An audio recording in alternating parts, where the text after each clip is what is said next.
आज शेजाऱ्यांनी चक्क माझ्या गॅस ओट्यावर स्वयंपाक बनवून आणून ठेवला आणि ते बघून खरंच मला अक्षरशः रडावंसं वाटलं होतं की काही लोक किती जीव लावतात ना, रक्ताचे नसतात तरी पण. हाय हॅलो, स्वागत आहे तुमचं माझ्या मिनी ब्लॉगमध्ये. तर तुम्हाला माहिती आहे स्वराजला ना व्हायरल इन्फेक्शन झालेलं होतं, त्याच्यामुळे तो पल्स हॉस्पिटल पुणे इथे गेल्या 3 ते 4 दिवसापासून ॲडमिट होता. पहिल्या दिवशी तर आम्ही त्याला ॲडमिट केलं आणि घरीच आलो नाही. स्वराला आम्ही वृद्धाश्रम येथे ठेवलेलं होतं, कारण तिथल्या ताईची आणि माझी खूप छान बॉन्डिंग आहे आणि स्वराला तिथे ठेवून आम्ही दोघंही हॉस्पिटलमध्ये होतो. आदल्या दिवशी तर हॉस्पिटलचंच जेवण केलं, परंतु दुसऱ्या दिवशी घरी आले, क्लिनिंग वगैरे आटपून घेतली. स्वराने सुद्धा मला कामात भरपूर मदत केली आणि कपडे वगैरे वॉश करून घेतले.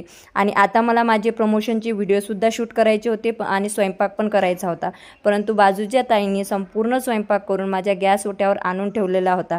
आणि खूपच मला आश्चर्याचा धक्का बसला, कारण काही लोक म्हणत होते की पुण्यातील लोक सपोर्टिव्ह नाही, मदत करत नाही, कोणी कोणाशी घेणं देणं ठेवत नाही, परंतु माझा या बाबतीतील अनुभव खूप वेगळा आहे. त्याच्यानंतर हे सगळे प्रमोशन व्हिडिओ मी शूट करून घेतले आणि त्या ताईंनी सुद्धा मला शूट करताना कपडे वगैरे घरी करून ठेवण्यास मदत केली. माझ्या डोळ्यात तर पाणीच आलं. रक्ताची नाती सुद्धा एवढं करत नाही. चपात्या, डाळ भात, बटाट्याची भाजी आणि मसाले भात करून ठेवला, जो डबा 2 टाईमचा होता आणि मस्तपैकी आम्ही जेवण केलो. तर या व्हिडिओपैकी कोणतेही प्रोडक्ट तुम्हाला पाहिजे असेल तर कॉमेंटला लिंक करा. भेटूया नेक्स्ट व्हिडिओमध्ये.